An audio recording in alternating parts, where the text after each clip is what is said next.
Mari belajar dari Italia. Apa yang sebenarnya terjadi di Italia? Apa yang bisa kita jadikan contoh agar tidak terjadi di Indonesia? Kreatif konten ini berasal dari artikel warga Italia, dipersingkat dan dilengkapi data agar lebih mudah dipahami. Tahap 1. Kasus pertama diumumkan. Itu cuma flu. Apa pentingnya pakai masker? Orang-orang ini cuma lebay. Saya kan sehat, gak bakal ketularan. Gak usah panik lah. Tahap 2. Jumlah positif COVID-19 mulai naik signifikan. Cuma beberapa yang kena. Yang meninggal pun hanya orang-orang tua saja yang emang udah punya penyakit.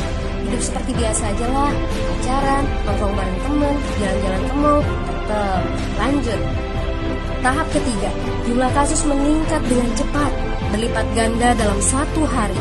Tingkat kematian pun bertambah. 7 Maret, lebih dari 5.000 kasus positif COVID-19. Zona merah diberlakukan di Italia. Wilayah yang dikarantina hampir 25% dari luas Italia. Sekolah dan universitas tutup, tapi tempat kerja, bar, dan restoran masih buka. Sementara itu, 75% wilayah lain masih menganggap enteng COVID-19. Anjuran mencuci tangan ada di mana-mana, tapi sekadar anjuran dan tak banyak yang melakukan. Tahap 4, jumlah kasus meningkat pesat. Sekolah dan universitas ditutup selama sebulan. Darurat nasional pun diberlakukan. Rumah sakit menambah kapasitas, seluruh kamar dibersihkan untuk memberi ruang bagi pasien COVID-19. Tapi tak ada cukup dokter dan perawat. Ada terlalu banyak kasus pneumonia, terlalu banyak pasien perlu ICU, tapi ruangannya sudah habis, ventilator habis. Pada titik ini seperti kondisi dalam perang. Dokter harus memilih siapa yang akan diobati berdasarkan peluang bertahan hidup.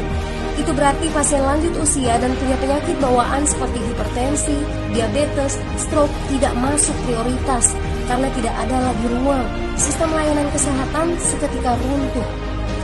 Tahap 5, 9 Maret mencapai lebih dari 9.000 kasus. Seluruh kota Italia lockdown. Orang-orang bisa pergi hanya untuk keperluan darurat dan dalam pengawasan ketat. Semua bisnis masih dibuka karena jika tidak, ekonomi akan runtuh. Itu kebijakan pemerintah. Mulai ada ketakutan, orang-orang mulai memakai masker dan sarung tangan. Tapi tetap saja, ada anak-anak yang merasa jagoan, masih ingin uji nyali. Pergi ke restoran rame-rame, hangout bareng, minum-minum dan lain sebagainya. Tahap 6, 2 hari kemudian pemerintah Italia berubah pikiran. Semua bisnis harus tutup, bar, restoran, pusat perbelanjaan, semua jenis toko, kecuali supermarket dan apotek. Penyebabnya, karena dalam sehari yang positif bertambah lebih dari 2.000 kasus. Penduduk yang mau keluar rumah harus mendapat surat izin. Surat izin ini didapatkan dari pos pemeriksaan polisi dan disebar di berbagai lingkungan. Yang melanggar bisa kena denda 3,3 juta rupiah.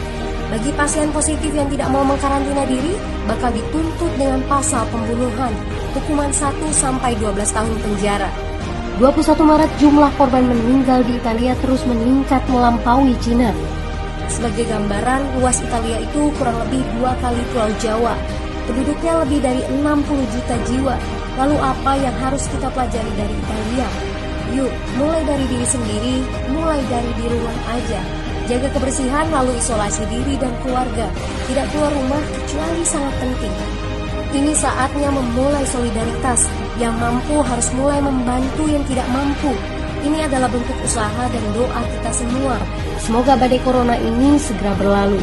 Mari memulai kekompakan dengan membagikan informasi ini. Di rumah aja, mari belajar dari Italia.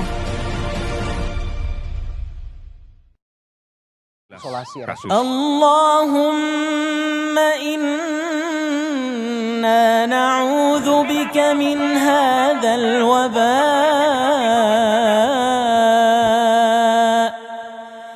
wa na'udzu bika min kulli maradin wa suqmin wa bala'.